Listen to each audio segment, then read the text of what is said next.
Okay, are you getting in now? Friends, today we are we have a faculty called Abhishek Jain. Uh, uh, Second, Hmm, जरा अंदर आ गए. Okay, we are starting the record on this computer. Uh, uh, Friends, uh, welcome to the topic on cloud computing framework by Sri Abhishek Jain. I'm C. Nitin Pathak, calling on behalf of Isaka chapter Ahmedabad. I'm the founder president since last August 95. We have established a chapter and we are promoting Isaka activities, and we are promoting Isaka chapter in a big way. And now soon we are going to plan Isaka crash course, okay, which is um, where we are going to start a crash course of Isaka, which is we are planning in the month of June, end of the June, and our main target is we are going to have CISA, then CSUM, then CRIS, and many other chapter. What are the courses which are conducted by Isaka? We are going to have a classes. We are going to give material which is going to be from the published book, as well as we are going to share some shared video for study in the field of CISA, CSUM, and CSSP. CSSP, of course, is not a part of Isaka group, and we are giving a certificate for CPAers, those who want from Isaka, as well as ISC square in the field of information technology. For CA Institute, we are not entitled to give CPE credit, but of course you are entitled for CPE, but not attended. So unstructured CPE, you can have it from this blog. We will issue the certificate. And I'm working on the behalf of our committee, Khusru, Dr. Manish Naik, Bhavik Nagore, and Viral Jani. And many more PPT on this subject will be available on blog. So you go to a blog and you will get a lot of things there. We have a number of presentation available on YouTube also. You can subscribe to the channel. You can visit the blog. You can write to mail me on. You can WhatsApp me. I'll guide you on different subject. With this, I'm coming to the subject. We are regularly conducting the course classes on every Friday. This month, this is next time we are going to talk on subject of IFRS. What are the importance of IFRS? Though it is not related to Isaka, but it will forward you in a huge way. Any query regarding any question, any apprehension regarding information technology, please feel free to Abhishek and me. With this, I'm handing over the mic to Abhishek, and Abhishek will introduce himself, but he's a gem of a person. His public issue has also come. With this, I hand over the mic to Abhishek. You can ask me through WhatsApp or chat on the subject. Those who want to claim CPE, directly email me, WhatsApp me. Okay. With this, I hand over the mic to Abhishek. Thanks a lot, sir. It has been great pleasure to take the seminars here with you. I started my information technology seminars here only way back in 3 years back, I guess. 3.5 years back, I took a session on blockchain. sir has been really helpful to me to give me the opportunity to speak on a subject which actually a chartered accountant doesn't speak on. So that helped me a lot. And now today's topic is about cloud computing, how cloud computing helps, and what are the security concerns and area of utter importance under cloud computing. So I will start my presentation. Yeah. So, what do you understand cloud? So, we should first see what is cloud computing, why it is these days very important, what are the key areas where cloud computing becomes a necessity because of the digitalization. So, 20 years back, there was nothing called cloud computing. There was nothing called cloud security requirement. There used to be servers which were at our office premises, and we used to have that whole network built in our offices without using any kind of a internet. We used to just have a intranet, and on that there was a centralized server where everything was recorded. So again, with the extension of information technology, various domains of business, there is a huge requirement of certain solution which can be given to people on the go. So mobility was a very huge requirement. Then there came the requirement of security. What about the security of data? Why my data can be theft and how it will impact me as an organization. So security came again. The second layer came security. The third layer came the whole digitalization thing, the whole connecting thing, the traceability of transaction thing. So there also cloud helped us a lot. And fourth thing came reduction in cost of computer hardwares and other networking devices, because of which the overall impact of financial stability of an organization was hit. So with this, I will start with what is cloud.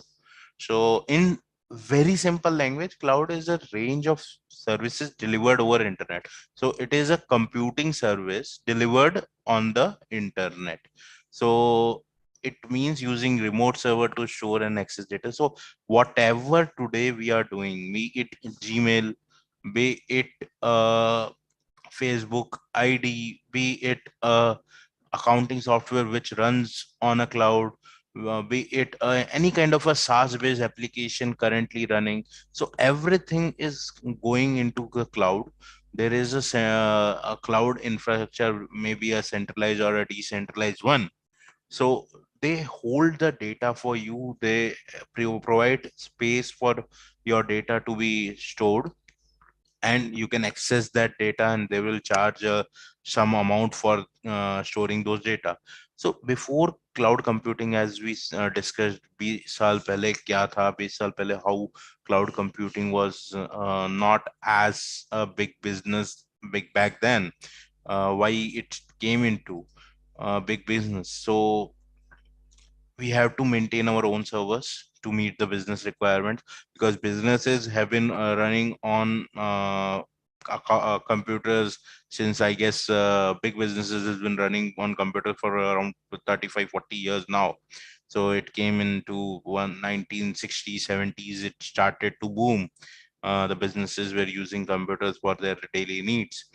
And we can see that Fox Pro, the first business application, as I know, I don't know, there may be other applications also, but Fox Pro was the first database which I can database in the communication technology which I can remember, which came somewhere around 70 mid 70s. So that was implemented in organizations since 70s 80s. So those applications used to help the clients to maintain data, to input data, to get the reports. From that day till now, there has been huge changes in digitalization. There has been huge change in how do we work. uh, Nowadays computers, mobile have become our key asset, without which we even cannot walk, or we even cannot discuss anything without these devices. So because of the increase in this kind of devices, there is a huge requirement of space has increased. The overall data structures have changed, architecture of applications has changed, and which require more sophisticated systems. And for meeting those more sophisticated systems, we have to go on cloud. We have to go on a newer server architecture, which is a centralized or a decentralized server by a service organization, which is taking care about every kind of security you can think of. So IT server company have nine 9,000 checks on security. There are n number of guidelines which they follow for security, because there are huge data available on those clouds. And these clouds actually serve to multi people. They are made to scale at any level. They are made to increase or decrease. Pay as you go model is inbuilt in that. So again, and this overall, what this helps in, if I have a requirement in a x part of the day, for my application to be handled by a very big server, and then again after specified time, maybe 2 hours, I will not require that kind of a space. We can discuss this in the context of a IRCTC booking app. So in IRCTC booking, we there is a huge rush on when the Tatkal windows open, maybe 10 o'clock in the morning, 11 o'clock in the morning, as per the class. So at that particular given point of time, railways need a huge computing capacity, which it doesn't require the whole day for the booking system, I would say. So when railway requires this kind of a space, so they have two options. They can move to cloud, or they can have their own data centers. So by the criticality of the transaction, they may move to the cloud, or they may use their own data centers. But while using their data centers, they have to make those data centers able to utilize those maximum requirement, and that maximum requirement is used only once a day. In 2 hours that is required. Other than that, there is no requirement as such to get that particular data, or that get that particular computing power. Their cloud works as a very good solution, where cloud can be utilized for that particular time for using that data. And then again, once the data has been used, or the time has elapsed, you can go on and delete, or you can go on or decrease the whole cloud data. Yes.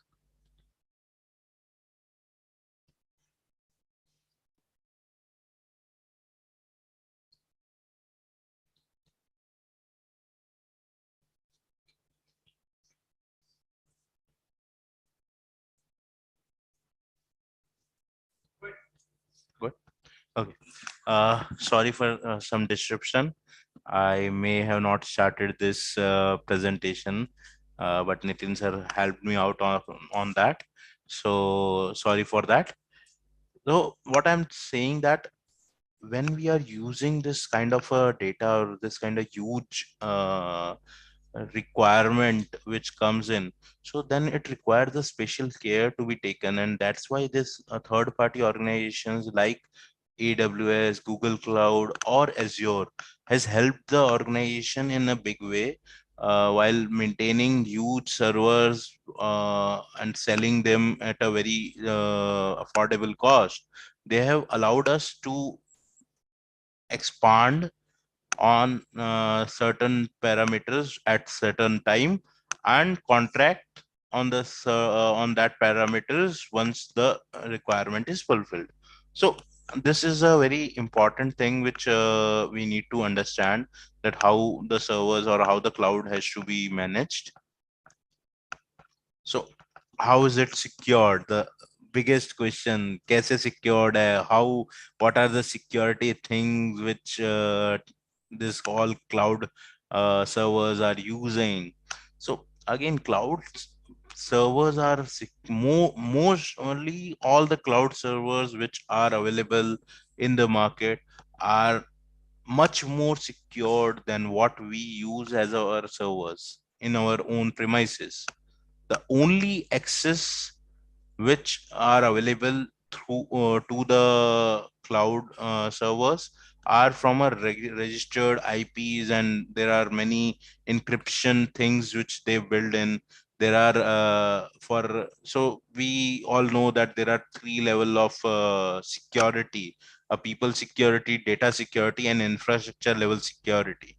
So people level, the only those who have the access can go into the cloud servers and access those data.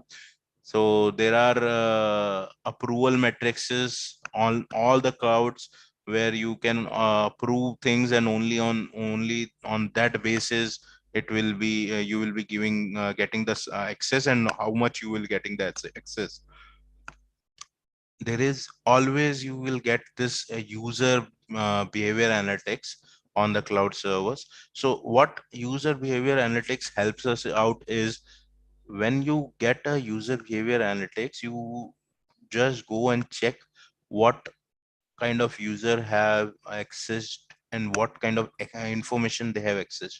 So while doing that, that actually helps you out in the way that you can check which user is misusing his power, or is using that power to get into the things which he is not allowed to, or he wants to access that. Even a click on a particular menu where they are not given the access to will be recorded in that user analytics, and that will actually help the overall organization to understand what kind of person he is, and he why he wants to penetrate into the systems where he is not allowed to. So that actually helps in the detection of theft, or detection of undue use of powers.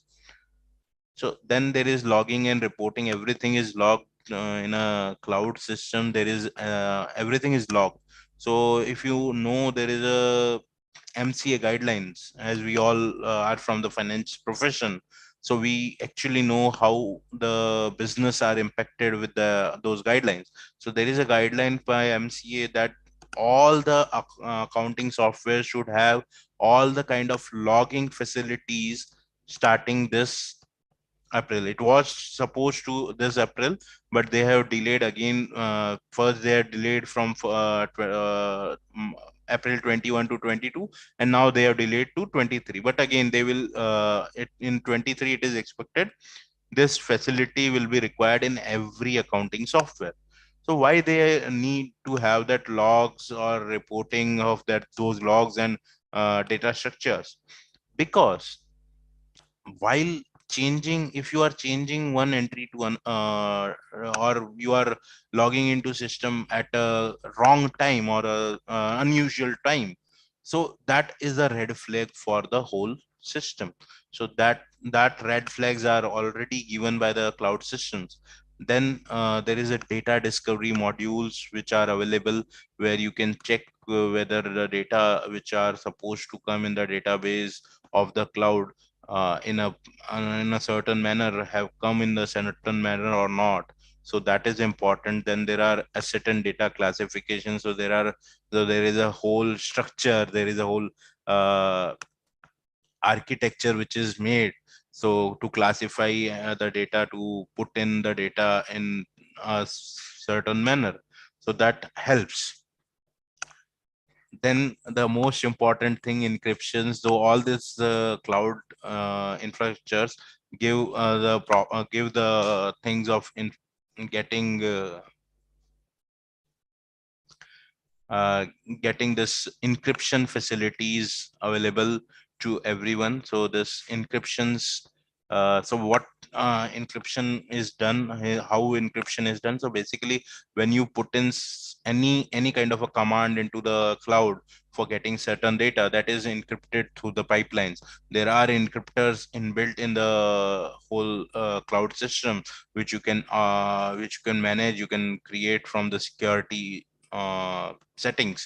We will discuss that in next slides. So how encryptions can be integrated.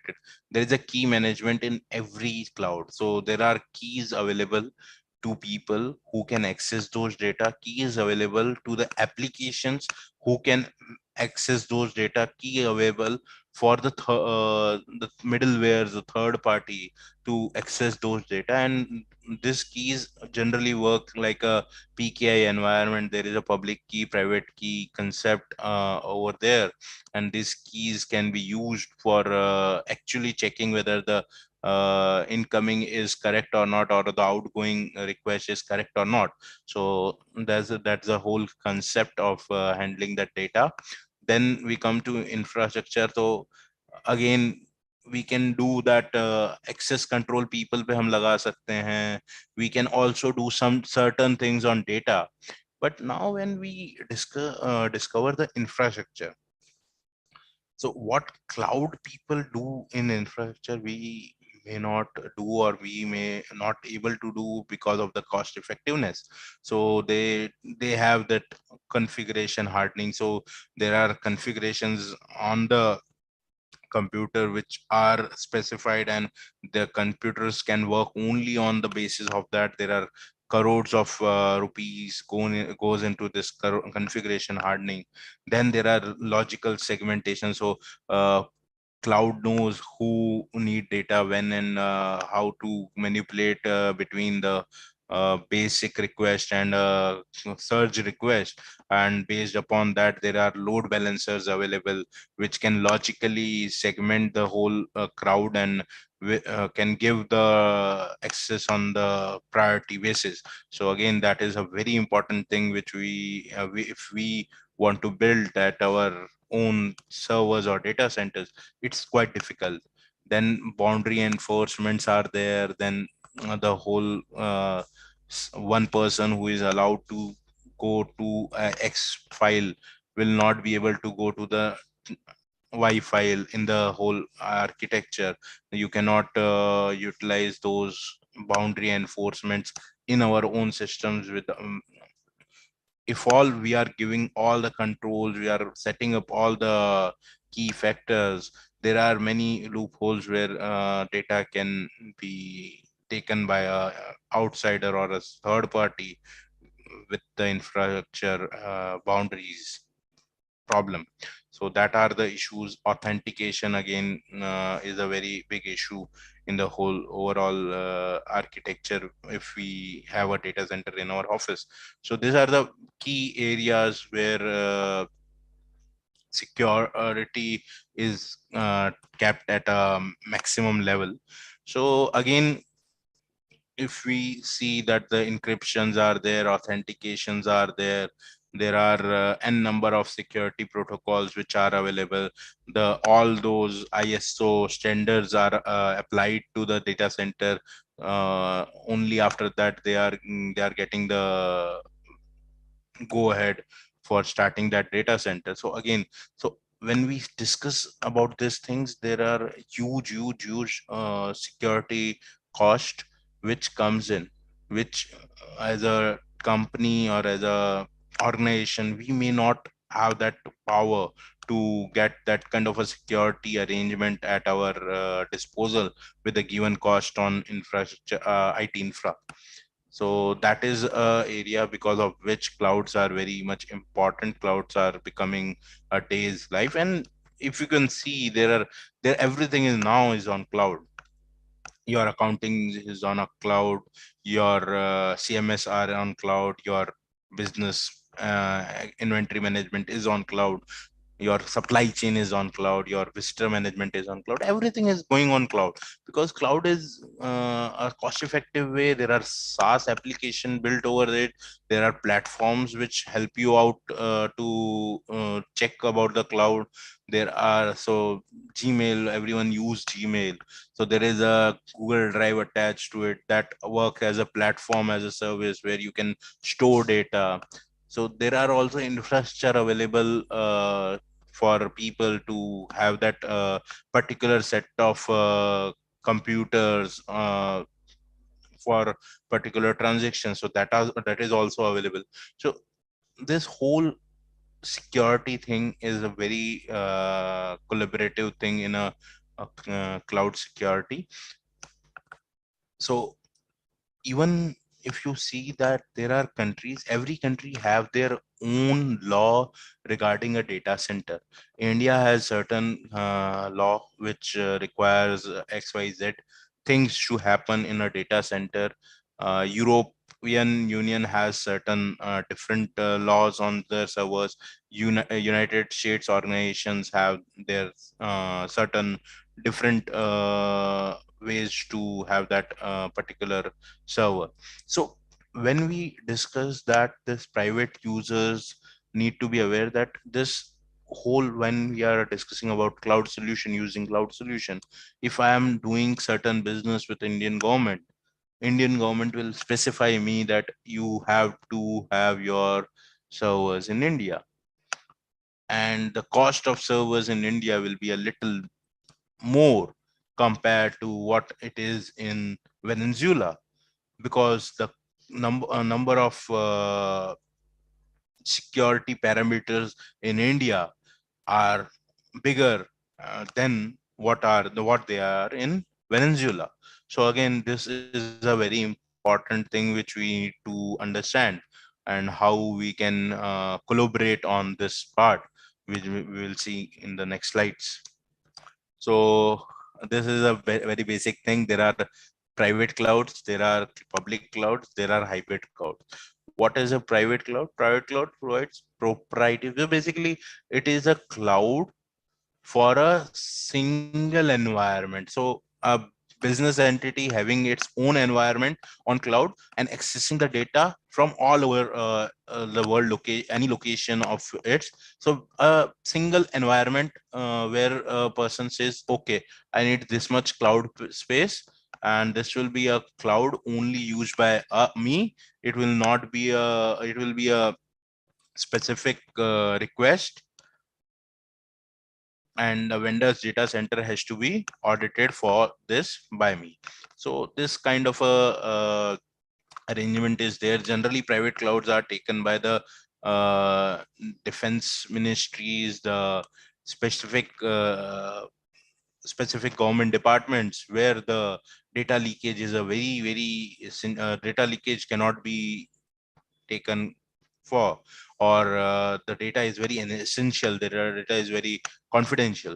So and in those areas private clouds are used, banks use private cloud, all these big insurance companies, or those who require who use personal data use private clouds.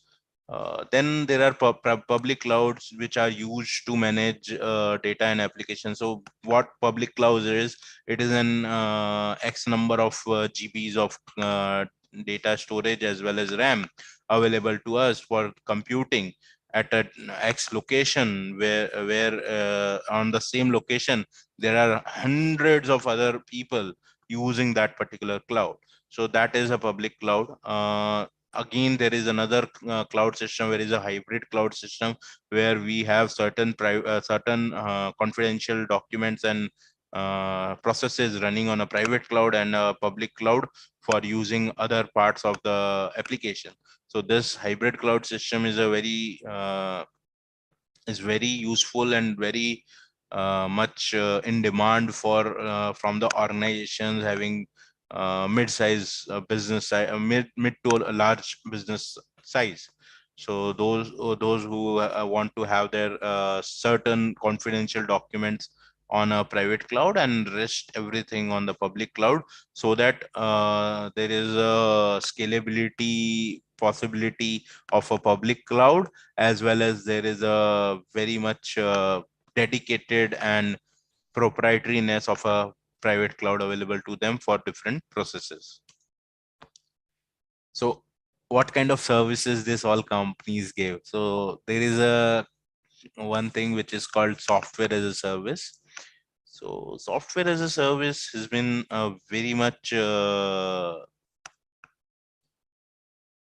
thing today, with a very much go-to thing today. Previously, software as a service, maybe I can say 10 years or 12 years back, no one wanted to have a software as a service. No one wanted to pay each year for a software.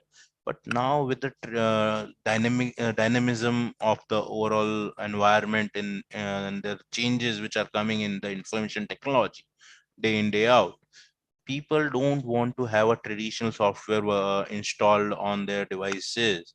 They want something which can be utilized from anywhere, and the cost is applicable. The cost is pay as you go. You use it this much, you pay this much.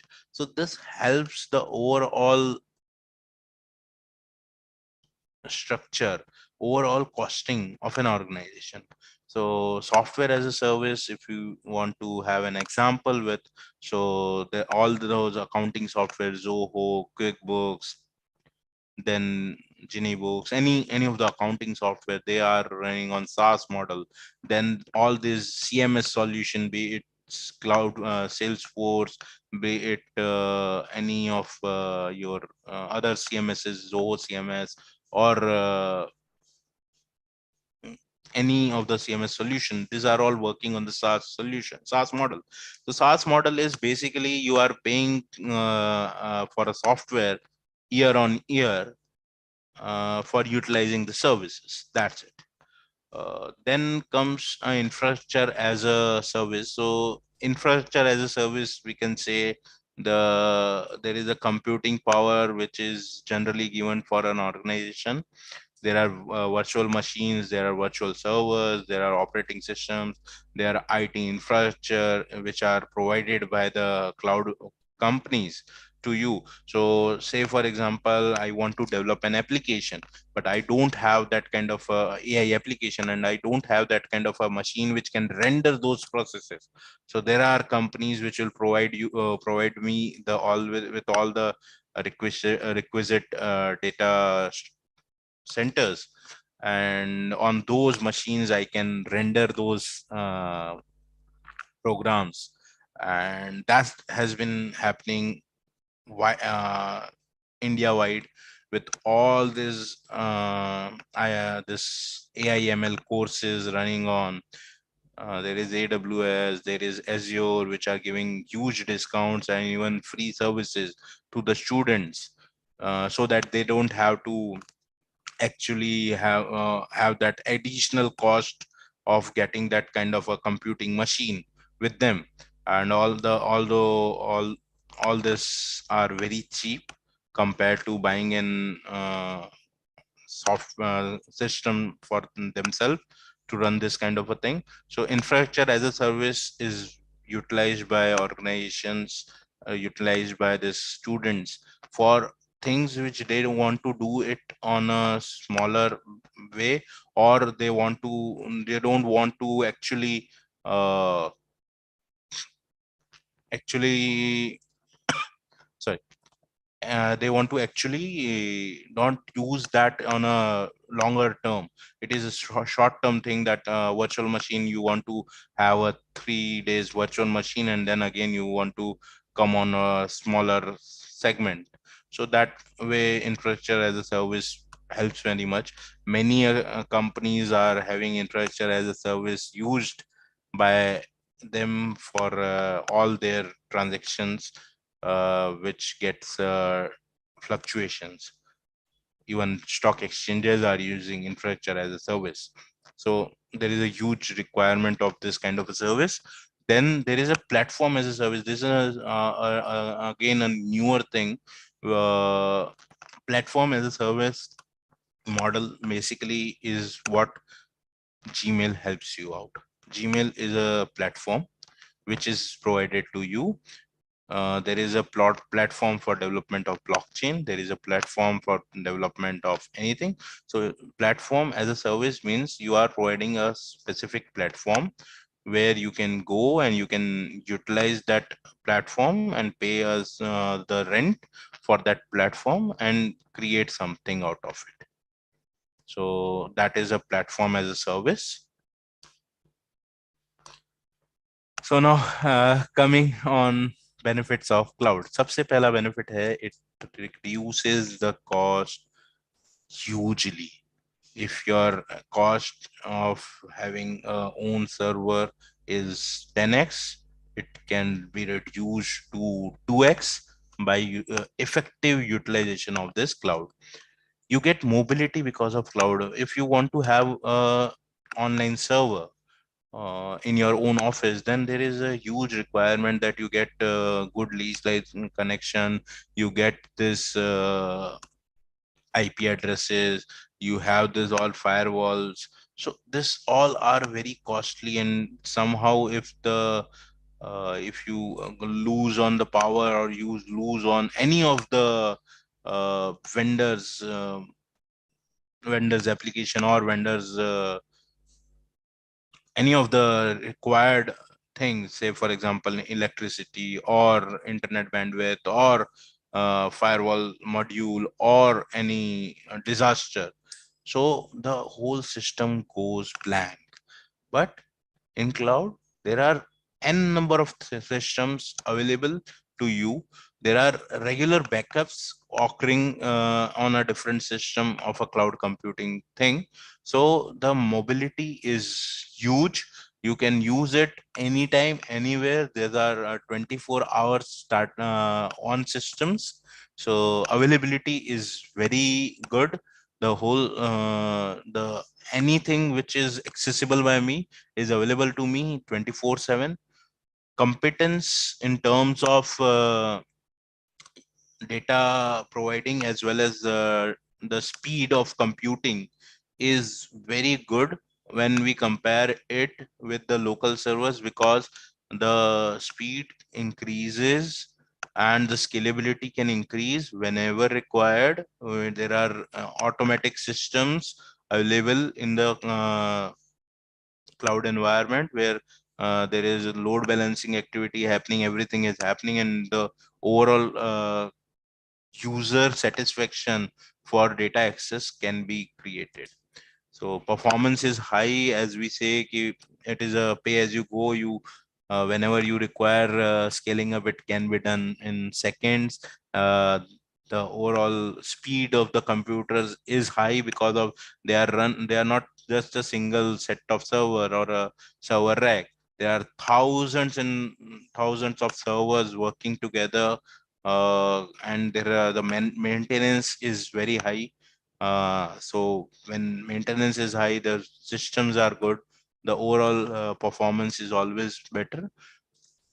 Security, as I already suggested, the cloud has the security parameters at cloud or data centers is huge. You cannot even go near that cloud to even check anything. There are n number of restrictions on the security side, and because of that only the whole cloud data is safe. So flexibility, as I said, कि आज मेरे को थोड़ा ज़्यादा requirement है, I will go a little bigger. I today I have a smaller requirement, I will go a little lesser. So the overall cost is reduced. Then business agility, because of the whole mobility, flexibility, higher security, high performance, the whole overall business becomes more agile to do things, more agile for working. So that is how the overall benefits, what I can say, of cloud. So again, if you say there is a huge security as well as availability benefit of getting that disaster recovery and business continuity connected with the cloud. So all the cloud offerings are always giving this data backup for disaster recovery and business continuity. So that helps. So now we are coming to the actual problems which occur while accessing this cloud data. So it is not that it is foolproof or there will be no security breach. There will be security breach, and we have to have measures to actually get those breach to the minimum. So when we say on the statistics part, in 2020, the security and risk management spendings by all the corporates grew to 6.4% of their total IT budget. So that is a very huge security and risk management cost, which has grown. And as per recent studies, 79% of enterprise want to integrate security and governance for their data in the cloud. So no one wants their data to be theft off, or no one wants their data to be leaked. Everyone wants to increase the security features so that their overall risk management is under control, and the data is data which is gold today can be under control. uh, Gartner, we all know, the great magazine, the great group which gives data which is actually industry oriented. So they predicted that the growth of 41.2% on spending of cloud security. So there is a huge gap in between the current spending and the predicted spending. So there is a growth of 41%. That means the CAGR will come where somewhere around 15%. That is huge. So what are the risk management things which we can do is there should be a very good cloud strategy. There should be benefits versus delivery.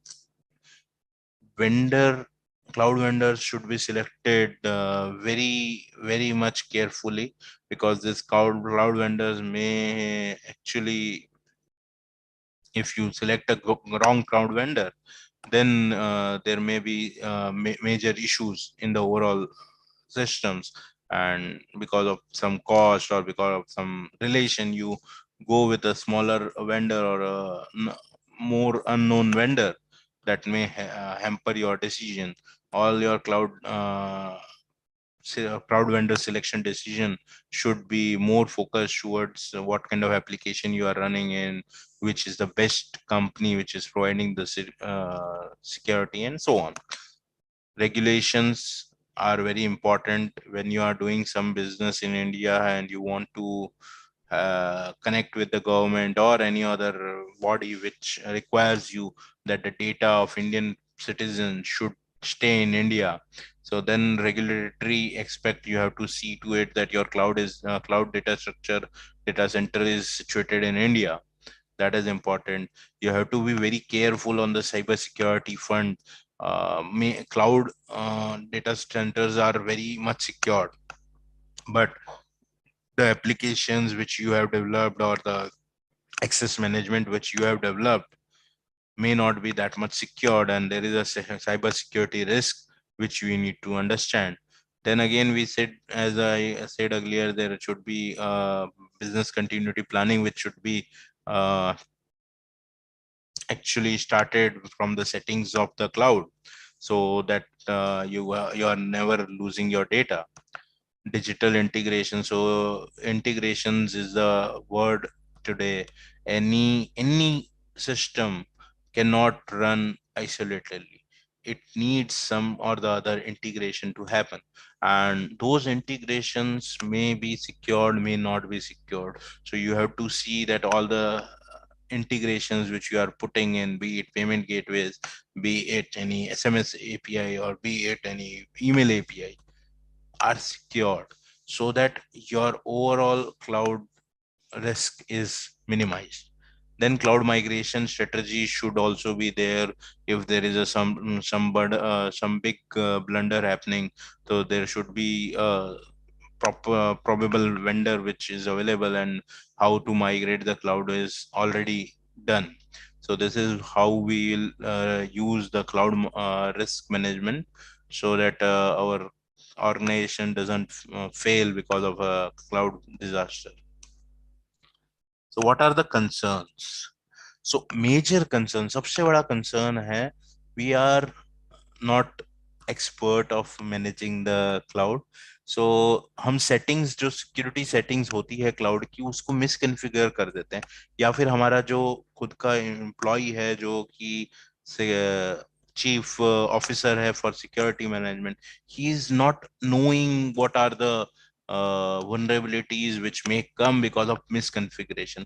So for this, I would suggest we have to be very much agile on learning. Learning is the first thing and the last thing which you need to know.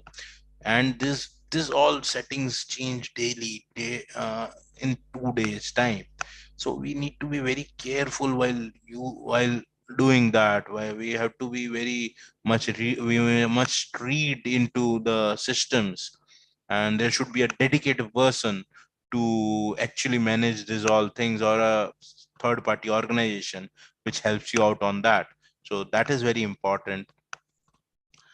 So again, there is a risk associated with the identities from other enterprise accessing the data. So while creating the software, there are certain errors in the relationship metrics or the accessing data metrics by that software, and there is a huge risk that because that is a SaaS application, there are thousands of users. One such user is able to see the data which is of the third user. So that actually will hamper the whole cloud thing, hamper the whole digital thing. So that is a big concern as of now. This is a concern which comes from a wrong coding or from wrong data metrics, accessing metrics, which application has been built with. Then rising internal security threats and data breaches. So there are, at this moment, there are more than 15,000 people who would be trying to get into what we are doing. So this Zoom meeting, there will be n number of people who will be trying to access it and then spam it.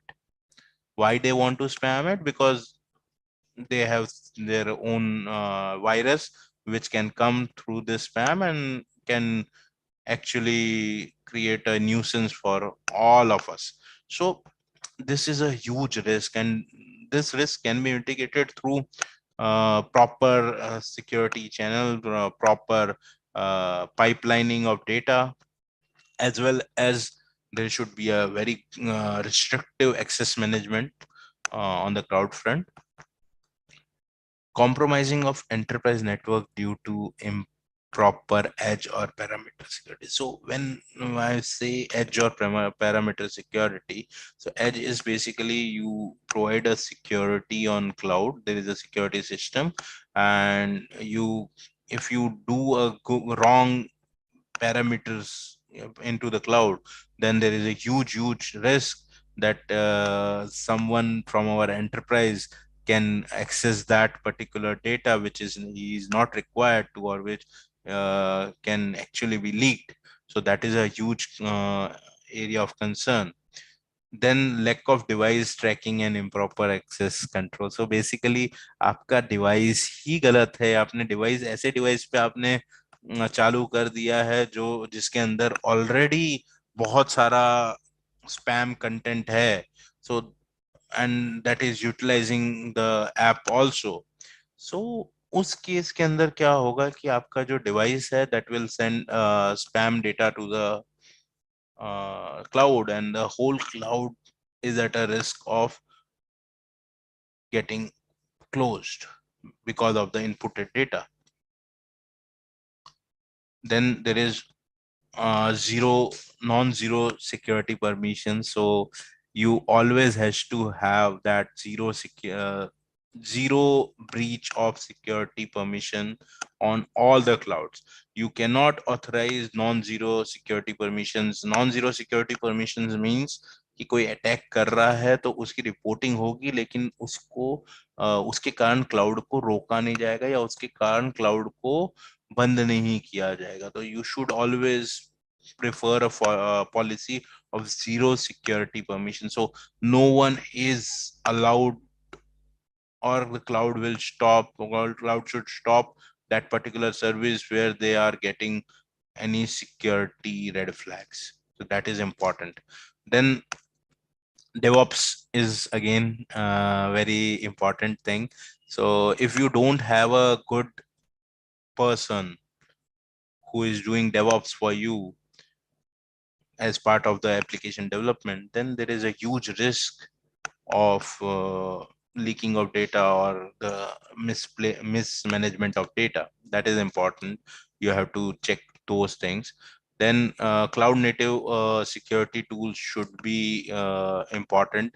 You should get a good cloud native security feature to, so that you all the breaches, all the threats are neutralized. And then there is machine service and identity related security breach, which has to be taken care of. Your the IPs and machines should be very much secured. Your own, only in that case it can work. So as per IBM's cost of data breach report,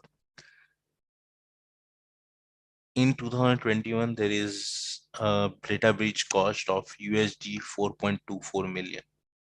So that is the kind of data breach which has happened, and this is the average cost of it. So again, you have to see that there is a huge cost involved in data breaches. Misconfiguration of cloud platform account for 62% of cloud security threats, and this is from Gartner. So आपका सबसे बड़ा important चीज है configuration of the security system of the cloud platform. So again what I said कि भाई cloud के ऊपर पूरी security है, but हमने जब security access करनी, हमारे जो security parameters run करने थे, हमने वही गलत किए हैं. In that case we are at a fault, and there will, and that is the major chunk of it. So we have to be very careful on this part. There are huge risks involved. So configuration of the cloud platform should always be done by the professionals, and there should be another. So when we are doing a specific business process, which is very important key to our business, what we do is there is a approver, there is a maker, and there is a checker, and then there is a approver. So there is a three-layer matrix. So here, when we are configuring a cloud platform, it should not only our own DevOps people, it should be a third party service organization, there should be a third party auditor who should check all the security parameters which are correct or not, and only then you should go for the cloud adoption. Apart from that, if you think that there is a huge cost involved in this whole activity, you should understand what will be the cost which will be involved when there is a security breach. So that is important. So what are the emerging best practices? So one, first is device security. You have to have your own device security, very much important thing. CSPM is very important today. CSPM automates the identification and remediation of risk across the cloud infrastructure. So CSPM is the cloud security postures which are required, or which are the cloud security settings at the cloud, which actually makes your cloud secured, which is very important. In AWS, that there is a different security posture available. There is a different security posture available in Google Cloud, and same is available in Azure. So we have to be very careful while designing that posture, and that is a customizable thing. You can do it. The DevOps can do it. You may not do it, but your DevOps can always do that. Then there is edge security. So you have to safeguard all the application and data for the farthest reach or the edge of the company's network. So at the end, edge security is the endpoint security, which we are saying. Then there is a cloud native tools for security. So these tools are available on cloud, which actually check for all the security breaches or the issues which are available on because of which there may be a cloud failure. So these are important. So how CSPM works? So first is discovery and visibility. It provides you visibility into cloud assets and security configurations. So CSPM, when you use CSPM, we go through the CSPM profile. We get the misconfiguration. What are the misconfiguration in the cloud?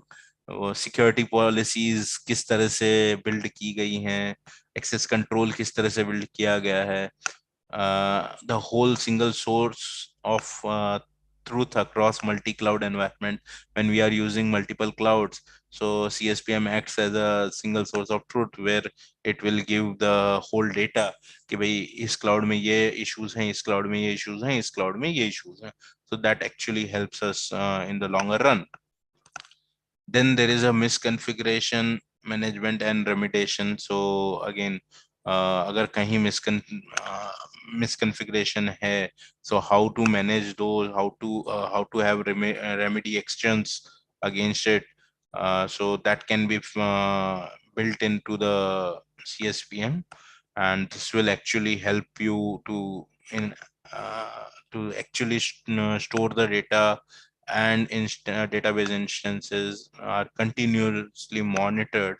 So आपका data जो है वो और ज़्यादा secured हो जाता है on the database when you are using CSPM. So there is a continuous threat detection. So basically CSPM अगर हम आप बात करें तो जैसे कि हमारा एक enhance end-to-end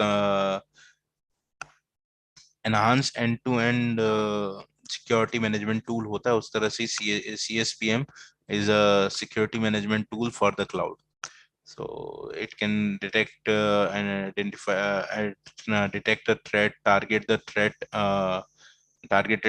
identification and management can be done, remedies action can be taken. It is using all the audit metrics of HIPAA, PCI DSS, ISO 20001, 27001. So this all are built into the CSPM systems. And then there is a DevOps integration, which can actually helps you to understand the multi-cloud environment easily. So then we comes to edge security, a type of enterprise security for corporate that are no longer located within the product. So again, we today are into various various location. As a IT company, I am working from thousands of location because there are thousands of people working from home, and they are accessing data from where? Not from my centralized data center, but they are accessing the data on the cloud. So all those systems should be secure. There is a BYOD policy. There is a specific software policies. So the policy, the security level should be high. All the endpoints should be secured so that no one is able to come into the whole network. All the network cards or network edges should be secure to protect the access to the internet. So these are the major components of edge security. So end-to-end security channel is required. There should be blacklisting of traffic which is coming from the blacklisted IPs. There should be firewall system. There should be a vulnerability scanning. So there are a number of security features which edge security gives. Then comes a device security. अब आपने as security तो लगा ली, बहुत अच्छी लगा ली, but again आपके जो devices है, mobile devices, laptop, smartphones, tablets, wearables, IoT devices, computers, आपने सब कुछ कर लिया लेकिन उसमें अनऑथराइज यूजर आ गया, या फिर उसमें आपने वाईफाई, कोई वाईफाई पे आ गया उस पर्टिकुलर डिवाइस के, और उसने आपके सिस्टम का डेटा, क्लाउड का डेटा देख लिया, that is a very big risk. So ये कैसे वर्क करता है?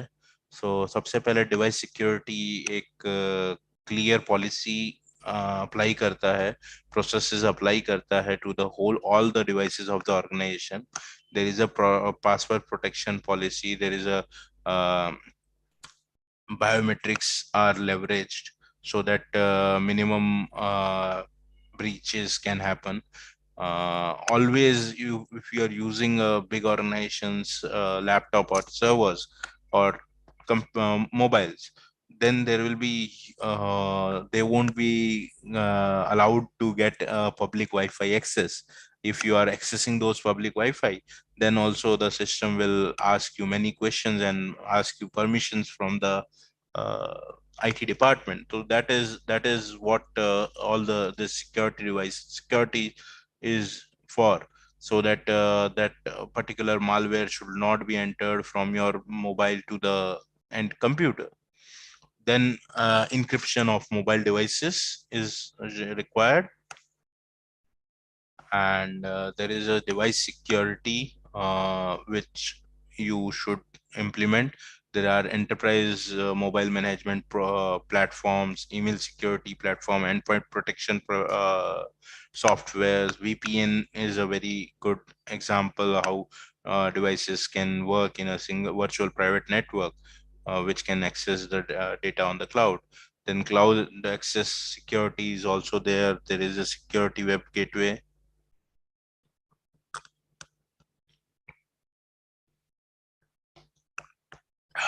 Sorry. Now we'll come on cloud native tools for security. So what are the cloud native tools? How it helps? So because the businesses are challenges of having the right tools, right people, right processes to monitor and manage security of the cloud, there are certain companies who have come with a cloud native environment. So legacy security tools lack visibility and control needs to protect modern infrastructure, because the data sizes have increased so much, the type of files have increased so much, so you need a newer security tools. Then you have security issues which can be sorted out with this cloud native applications. So all the major cloud providers offer various cloud native protection tools. So these are cloud native protection tools are end-to-end solutions, end-to-end solution for your cloud securities, this what we can say, a kind of a anti-virus and anti-malware protector for your cloud. So again, how we can prepare for 2022? We are post-COVID. There is a flexible model. There are people who are working from office. There are people who are working from home. There are many models which are running on. So how to prepare for it? So you have to have your security assessment of all your cloud infra, determine what are the appropriate level of security required in your cloud infra, and that has to be very specific. Then your security tool selection should be very comprehensive. You should be using all those cloud security tools which are actually giving you a better option, a better result, and more protected environment for your all your cloud assets.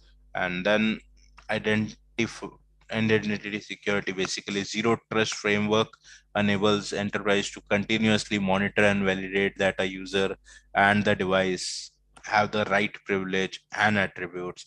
So this has to be there. Zero trust attitude has to be adopted no matter what or who is accessing that data. There should be zero trust. There should be specific questions which should be put forward, and only then you should be allowed to enter the data. So Dhanyawad, that's it from my side. If I'm open to questions, if there are any questions, you can put those questions in the tab.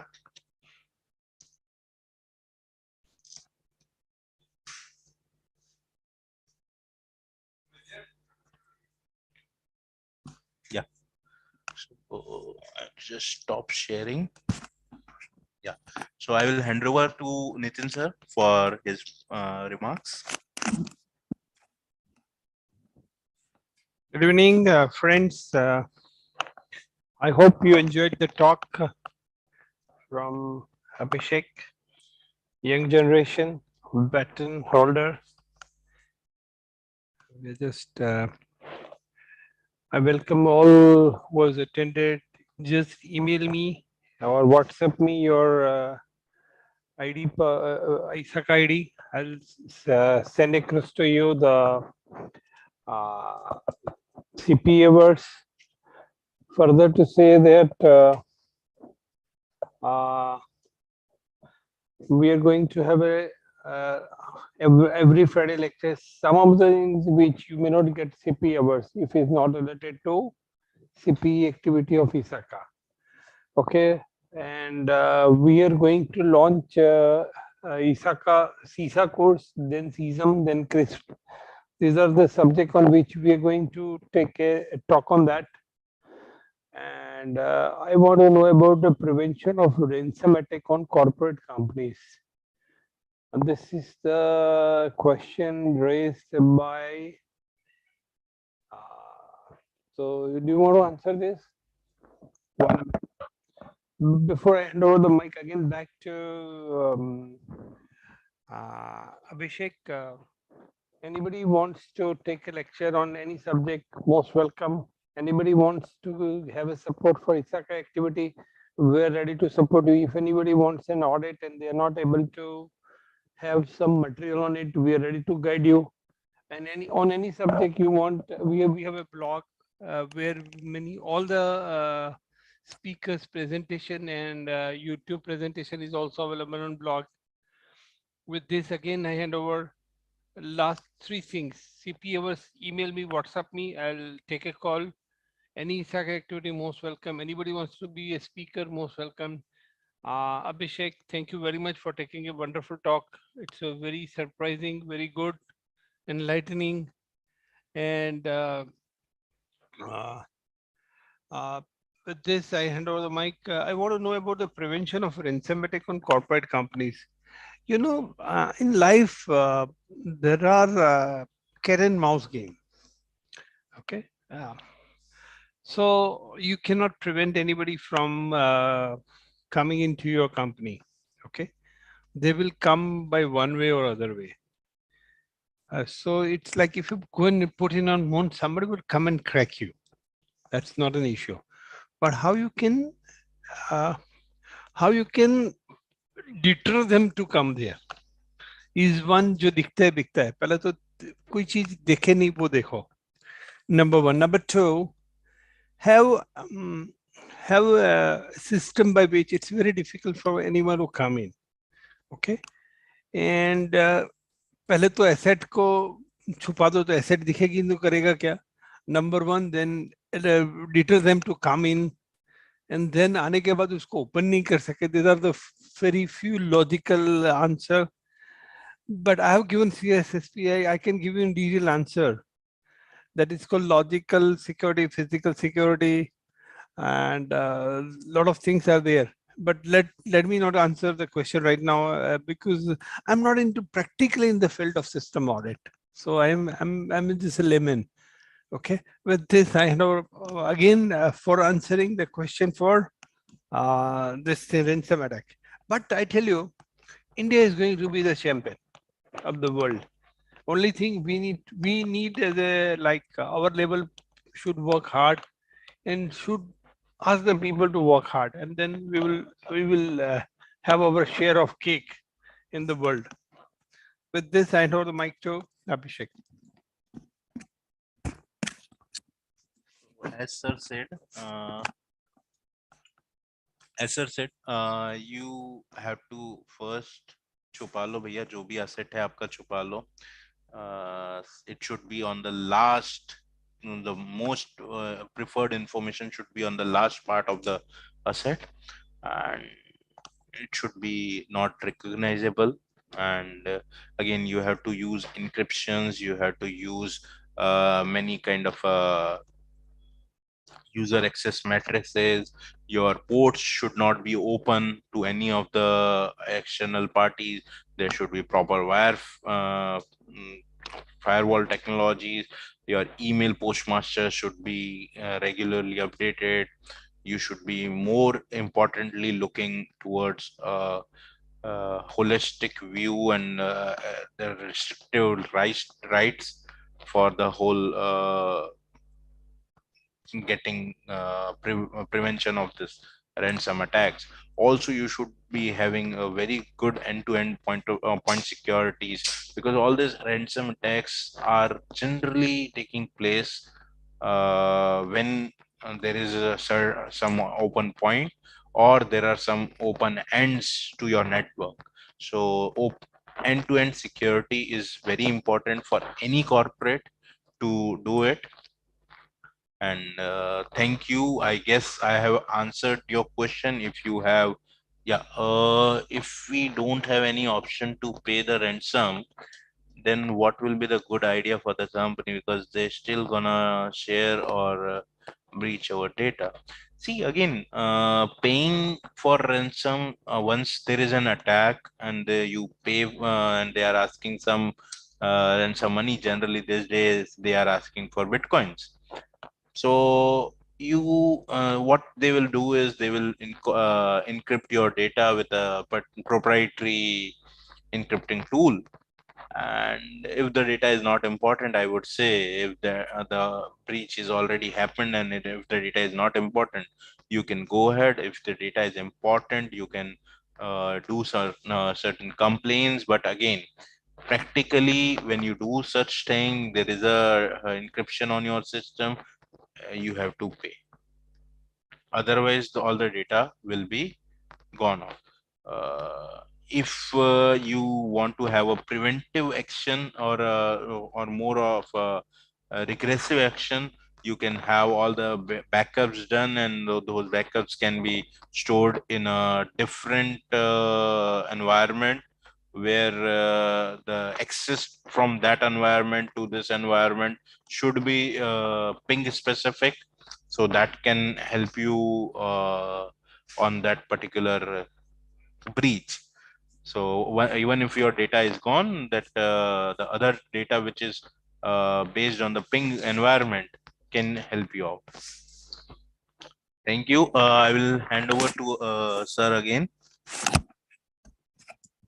Once you're in and you're out, like if your data is breached and you pay ransom, or you don't want to pay ransom and you want to, like, there are preventive, detective, and corrective action. Okay, so now when your data is gone, only way is detective. How, where they are, from where they have come. As you can physically see somebody coming, the same way you can check it from what address they have come, what data they have taken away. So it's not that you're totally blank.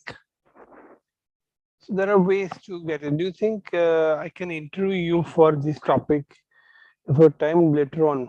And I'm a forensic journalist student. Okay, just WhatsApp me. Just WhatsApp call me. I'll answer you the.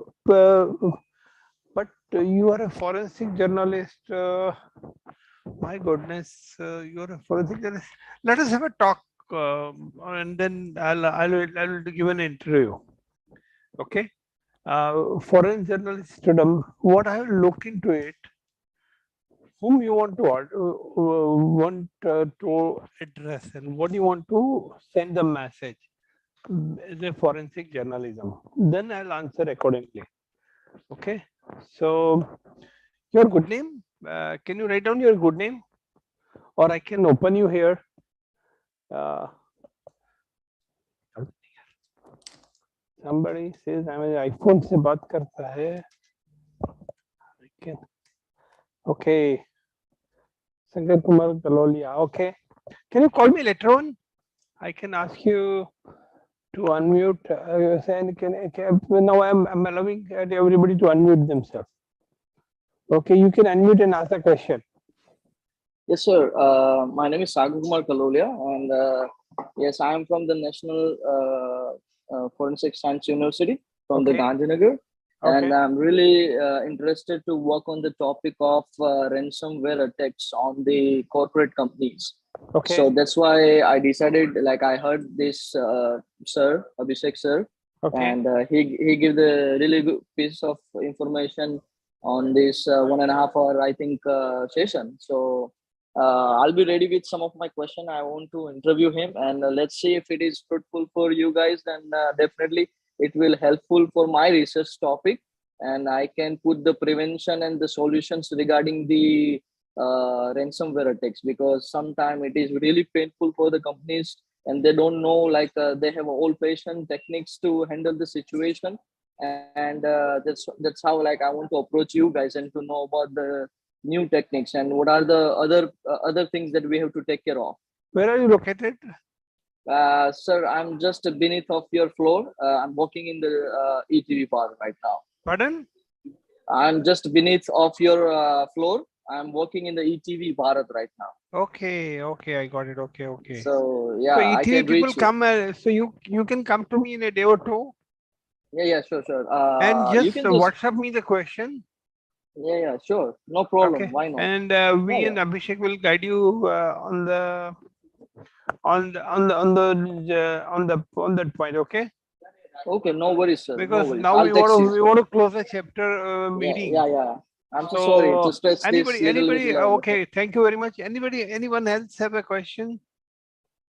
Short and simple answer, we can give it. We can continue for a long. So with this, for CPUers, just WhatsApp me. I will WhatsApp and email me. I will give you CPUers. With this, see you next Friday, uh, same time 6:30 with some different subject. And wish you all very good day. Good time to come. Thank you very much. We are closing right now. Hello.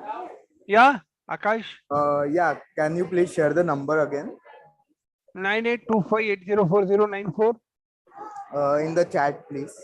In the chat, I've already written twice. Actually, I disconnected in while due to network failure. Okay, can you write down 9825804094? Okay, just WhatsApp me. I'll do that. Akash. Any other question right now? Thank you. Okay, see you. Sabak here.